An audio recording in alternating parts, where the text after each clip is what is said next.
한창 신혼생활을 즐기고 있는 결혼 1년 차가 된 여자입니다. 제 나이는 33살이고 남편은 35살입니다.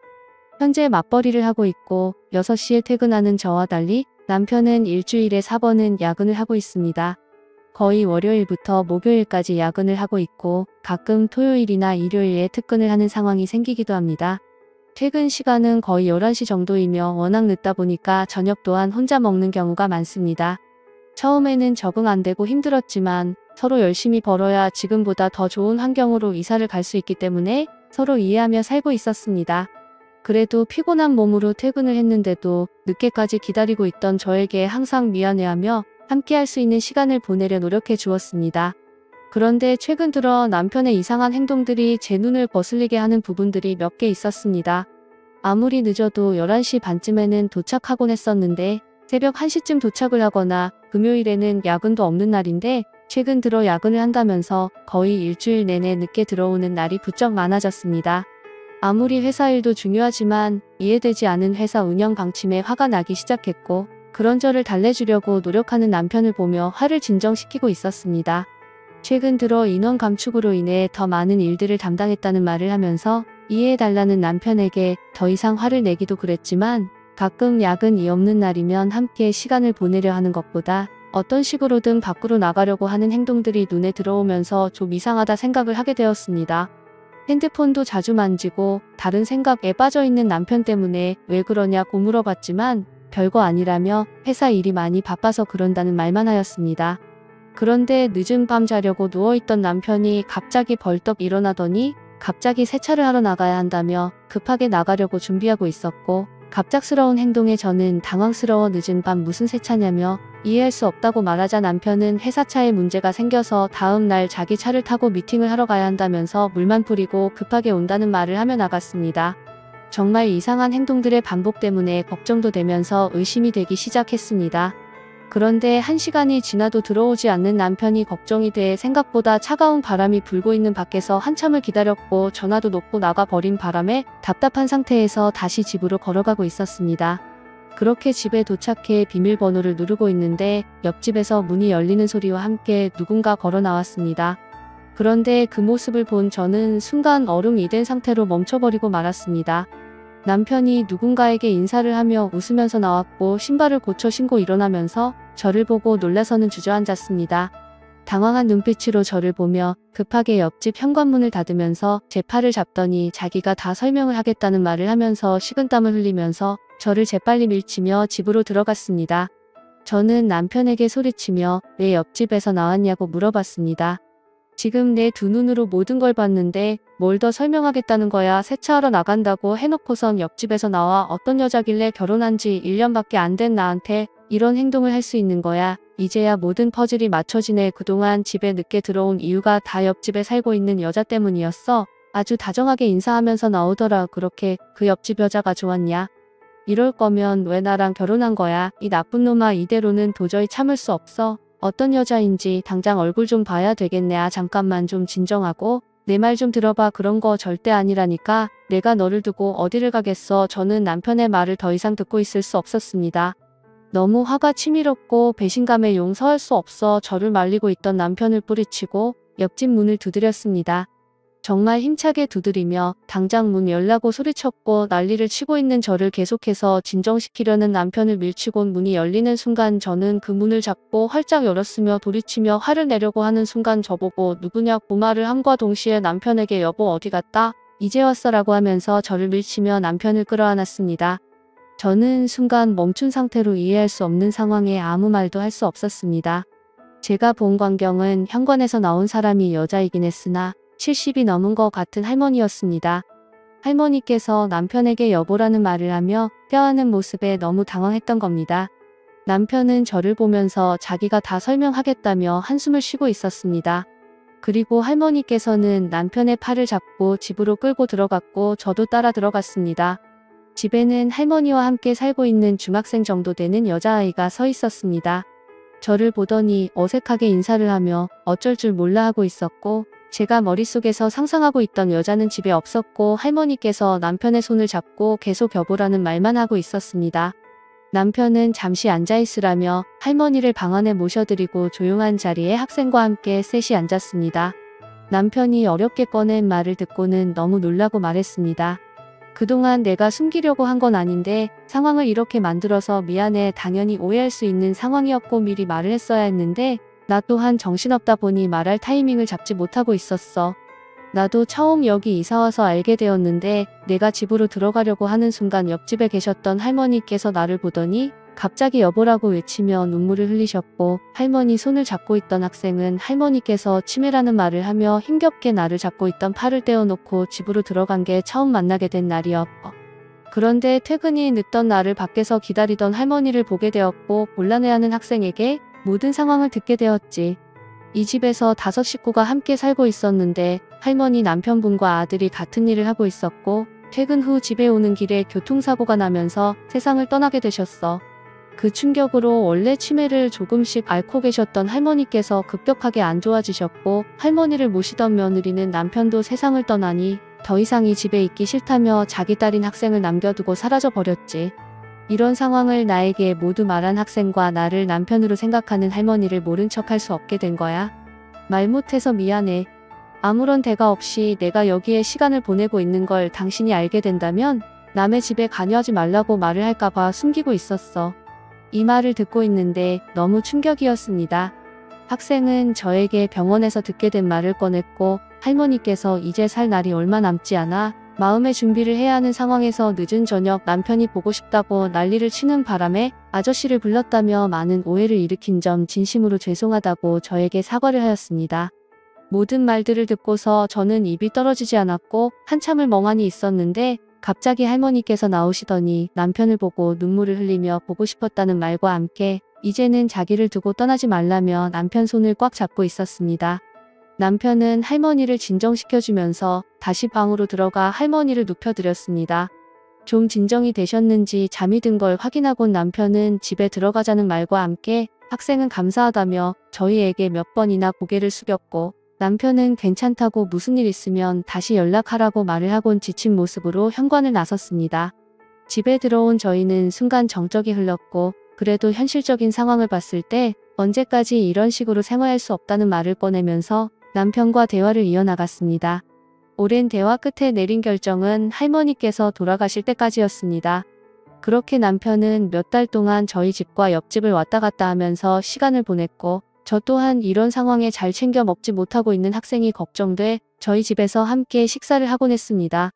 그래도 모든 사실을 알게 된 이상 등 돌리고 모른 척할 수 없었기에 저와 남편은 도움을 베풀어 주었습니다. 그렇게 몇 달이 지난 후 할머니께서 급격하게 건강 상태가 안 좋아지셨고 누워있는 시간이 많아짐과 동시에 결국 세상을 떠나게 되셨습니다. 세상을 떠나기 전까지도 남편의 손을 꽉 잡고 있었고 그런 모습에 1년 정도의 시간을 함께 해왔던 남편은 아무 말 없이 눈물을 흘리고 있었고 학생 또한 눈물을 흘리면서 할머니 장례를 치르게 되었습니다. 모든 상황이 마무리되었고 서로를 바라보며 그동안 고생했다고 말을 하면서 조용히 각자의 집으로 들어갔습니다. 모든 게 끝이 났는데 무언가 마음 한편에 남아있는 지울 수 없는 감정에 한참 동안 생각이 빠져 있었습니다. 할머니께서 세상을 떠나신 후 홀로 남겨진 학생이 걱정이 되기 시작했습니다. 저녁도 굶고 있을 것 같아 이것저것 음식을 준비해 배를 눌렀고 문을 열고 저를 반갑게 맞아준 학생의 집에서는 혼자 외로이 식탁에 앉아 컵라면을 먹고 있었습니다. 그 모습이 너무 가슴이 아파 준비해온 음식들을 식탁에 펼치며 앞으로 나도 혼자 저녁 먹는 거 싫었다며 저녁만큼은 같이 먹자고 말을 꺼내면서 학생 밥 먹는 모습을 보고 있었습니다. 엄마에게 연락이 왔냐고 물어봤지만 예전부터 엄마는 자주 밖으로 돌아다니셨다며 아마 다른 남자 생겨서 다시는 돌아오지 않을 거라는 말을 아무렇지도 않게 하면서 밥을 먹고 있었습니다. 그 말 한마디에 과거에 있던 가정사를 어느 정도 파악할 수 있었고 이제 중학생밖에 안 된 아이의 입에서 그런 말이 나왔다는 게 너무 충격이었습니다. 앞으로 이 아이를 위해서 준비해줘야 할 일들이 정말 많이 있었습니다. 앞으로 어떤 일들이 펼쳐질지 모르지만 학생 주위에는 이제 가족도 없고 홀로 남겨졌기 때문에 바르게 자라길 바랄 뿐입니다. 남편은 저에게 자기 앞가림 할 정도까지는 옆에 있어주는 게 어떻겠냐고 말을 꺼냈고 저도 남편의 말에 반대를 하지는 않았지만 사람 일이라는 게 앞으로 어떤 식으로 바뀔지 모르기 때문에 쉽게 모든 걸 결정할 수 있는 문제는 아니었습니다. 천천히 하나씩 실타래를 풀어나가 보기로 했습니다. 아직 서로가 어색한 상태이고 모두 온전히 마음을 열지 않았기에 시간이 필요하다고 말했고, 저희 삶에 찾아온 학생의 운명이 나빠지지 않기를 바랄 뿐입니다. 지금 저희가 하는 행동 잘하고 있는 건가요? 하나하나 조심스럽습니다. 저희 또한 이제 결혼 1년이 넘어가고 있는 시점에 이런 상황이 좀 두렵기도 하네요. 일단 나라에서 지원받을 수 있는 것들은 알아보고 있는 중입니다. 어떤 식으로 풀어나가면 좋을지 인생 경험이 많으신 여러분들께서 관심의 댓글 달아주셨으면 좋겠습니다. 제 긴 사연 읽어주셔서 정말 감사합니다. 다음 사연입니다. 안녕하세요. 여러분의 엄마는 정말 여러분의 엄마이신가요? 전 단 한순간도 의심 없이 그렇게 살아왔었습니다. 초반부터 무슨 얘기인가 하시는 분들이 참 많으실 거예요. 하지만 지금부터 저희 얘기를 들어보시면 이해가 되실 거라 생각합니다. 저희 집은 매우 가난한 집이에요. 저희 가족은 임대 아파트에 살고 있습니다. 20평 남짓한 아파트, 방도 작고 특히 제 방은 없어서 저는 저희 집 거실을 방으로 썼어요. 집이 가난하니 좋은 옷은 상상도 할 수 없었죠. 항상 언니가 입던 옷을 물려 입었습니다. 몇 년째 같은 옷, 그리고 언니가 입던 옷만 입다 보니 작은 옷도 낑겨 있는 그런 일도 있었죠. 초등학교 고학년이 되니까 메이커 옷들이 유행하기 시작했고 아이들은 너도 나도 그 옷을 입고 나타났죠. 아디다스, 나이키 등등 너무 예뻐 보이는 메이커 옷들. 엄마한테 나도 메이커 옷을 입고 싶다고 몇 날 며칠을 졸랐는지 모르겠습니다. 그러던 어느 날 어딘가에서 아디다스 옷을 갖고 오신 엄마. 너무 기뻐서 다음 날 바로 학교에 입고 갔어요. 하지만 옷이 짝퉁이었더라고요. 그날 바로 친구들에게 메이커 짝퉁 입고 다니냐고 놀림받았고, 안 그래도 왕따였던 저는 돈이 없어서 메이커 짝퉁을 입고 다닌 나이라고 소문이 났습니다.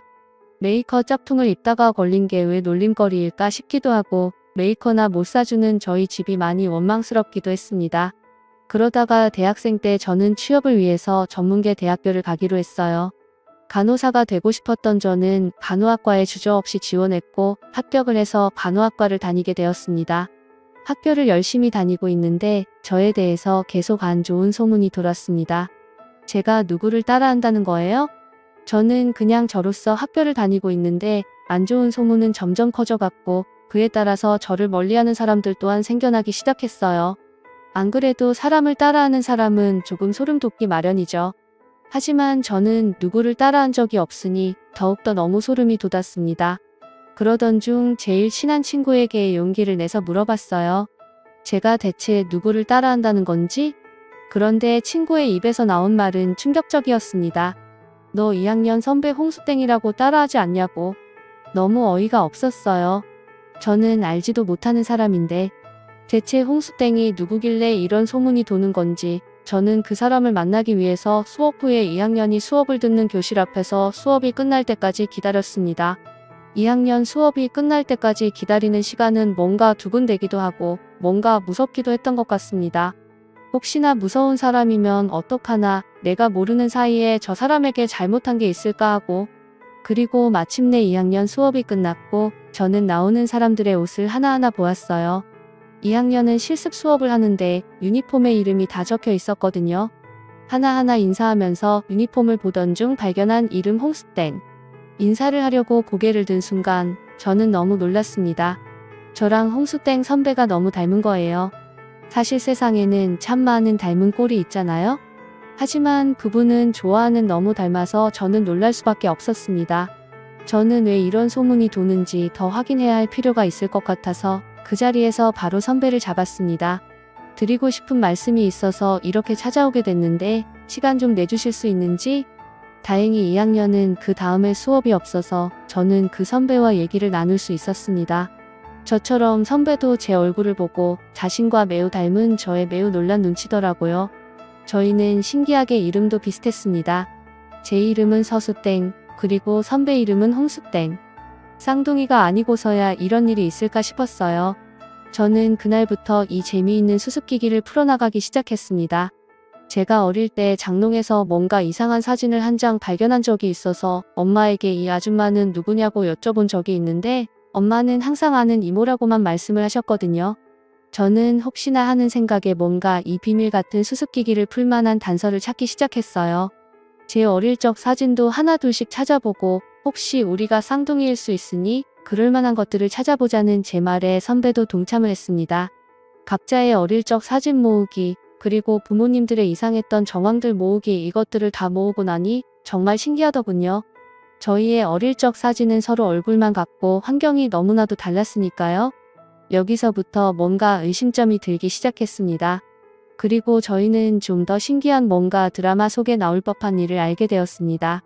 저희 집이 가난한 집인 것에 비해 선배의 집은 부잣집이라는 점. 보통 드라마에 보면 아기 바꿔치기를 하면서 한 명은 외국으로 입양을 가거나 아니면 부잣집이나 가난한 집으로 가서 살게 되잖아요.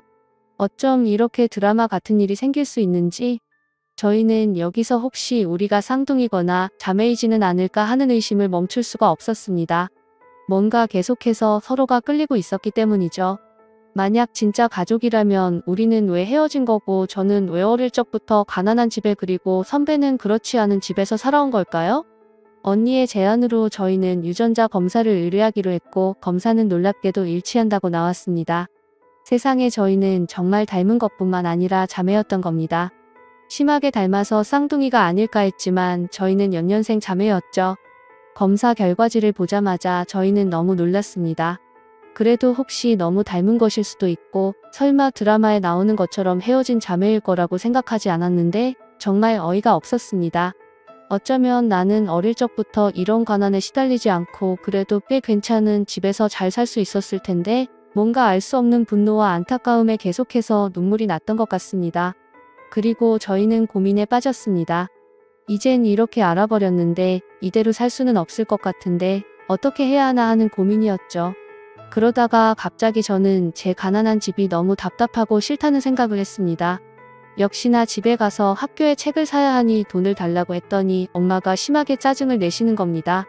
그냥 엄마도 고단한 삶이 힘들어서 그랬을 거라 생각은 들었지만 화나는 마음을 삼킬 수가 없었습니다. 그래서 화를 내면서 말해버렸어요. 나 진짜 엄마 딸 맞냐고 말이죠. 그런데 엄마 반응이 너무 이상했습니다. 자식이라면 한 번씩은 농담 삼아서든 화가 나서든 해볼 수 있는 말이었는데 엄청 당황하시면서 얘가 무슨 소리를 하는 거야? 라고 하시면서 자리를 피하셨던 거죠. 전 그 다음날 언니에게 이 이야기까지 전했습니다. 아무래도 언니가 자신의 부모님에게도 말을 해야 할 것 같다고 하더군요. 그렇게 저희는 헤어져서 각자의 집으로 돌아갔습니다. 그런데 그날 저녁 엄마 아빠가 갑자기 짐을 싸기 시작하셨습니다. 왜 이러냐고 어딜 가는 거냐고 했더니 지방으로 급하게 이사를 가게 됐다고 하는 겁니다. 그러면서 아직은 때가 아니라면서 부모님들끼리 하는 이야기를 들었습니다. 전 왜 이렇게 갑자기 가야 하냐면서 소리를 지르고 전 가지 않겠다고 반항을 했죠. 그랬더니 제 피함까지 치면서 욕을 하시는 부모님. 전 너무 놀라서 입을 다물 수가 없었습니다.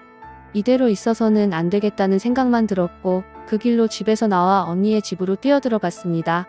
엉엉 울면서 문을 두드리니 언니와 언니 부모님이 나오셨고 언니 부모님은 저를 보더니 너무 놀라신 듯 입을 다무지 못했습니다. 저를 달래면서 언니 부모님과 언니 그리고 저는 한자리에 앉았습니다. 언니의 부모님이 무척 놀라시면서 제 이름을 물었습니다. 제가 대답했더니 언니 엄마는 그 자리에서 주저앉아 버리셨고 이런 상황을 본 언니가 이야기를 시작했습니다. 어느 날 제가 학교에서 찾아왔고 자신도 제 얼굴을 보며 놀랐었다고요. 그리고 너무 이상해서 유전자 검사까지 아는 지인의 부모님을 통해서 해볼 수 있었다고요. 그런데 놀랍게도 자매인 것으로 나왔다는 말까지요. 그 이야기를 끝으로 언니 부모님은 제 이름을 부르며 엉엉 우시기 시작했습니다.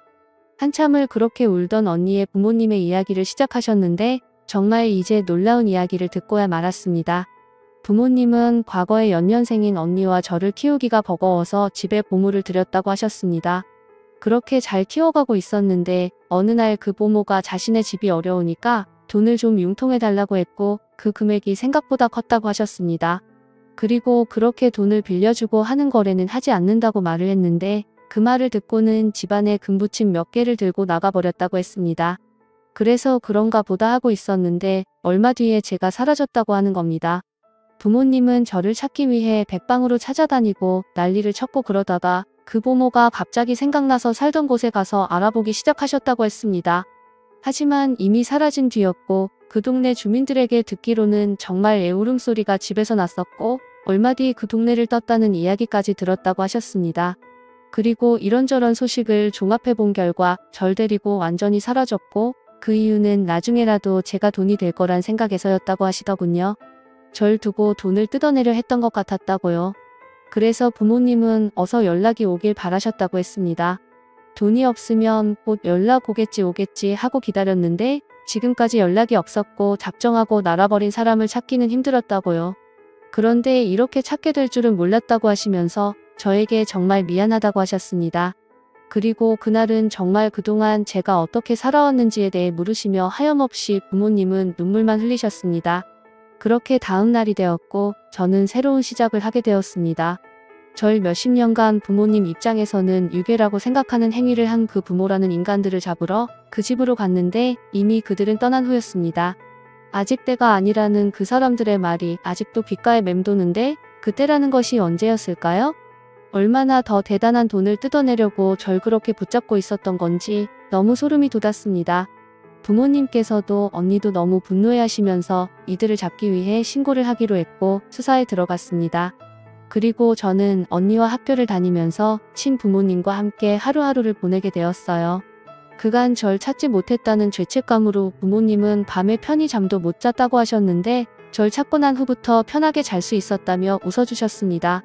그리고 그동안 못해줬던 것들 다 해주고 싶으셨던 건지 정말 넘치게 많은 사랑을 주셨어요. 얼마 뒤 그 사람들이 잡혔다는 소식을 듣고 경찰서로 향했습니다. 너무 두근거리기도 화가 나기도 하고 정말 어찌할 줄 모르겠더라고요.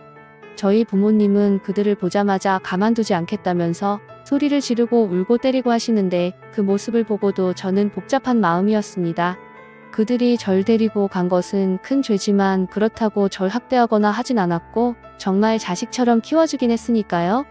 물론 그 의도가 아주 나빴다는 것은 맞지만요.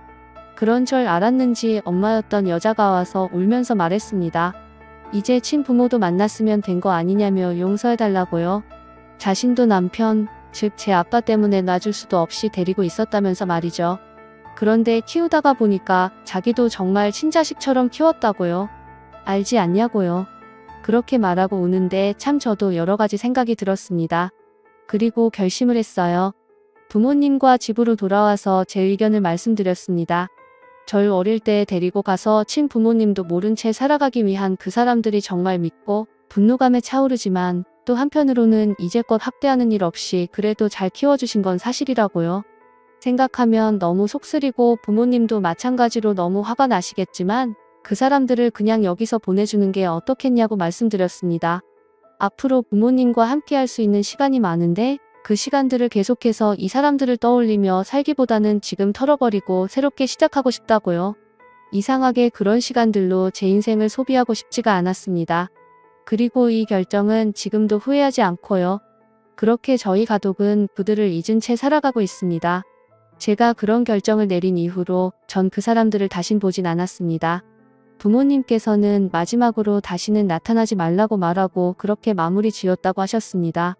그렇게 절 키워주었던 여자는 감사하다는 말을 남기고 떠났다고 하더군요. 그렇게 저는 친부모님과 새로운 하루하루를 보내고 있습니다. 이제서야 만나서 그런지 더 애틋하고 좋아요. 그리고 언니가 있어 행복하고요. 저희 가족은 이제 하루하루 즐겁게 살아보려고 합니다. 부모님도 절 찾고 나니 이제서야 입 빠진 삶이 아닌 온전한 하루하루를 보내고 있는 것 같다 말씀하시네요. 여기까지 제 이야기 들어주셔서 감사합니다.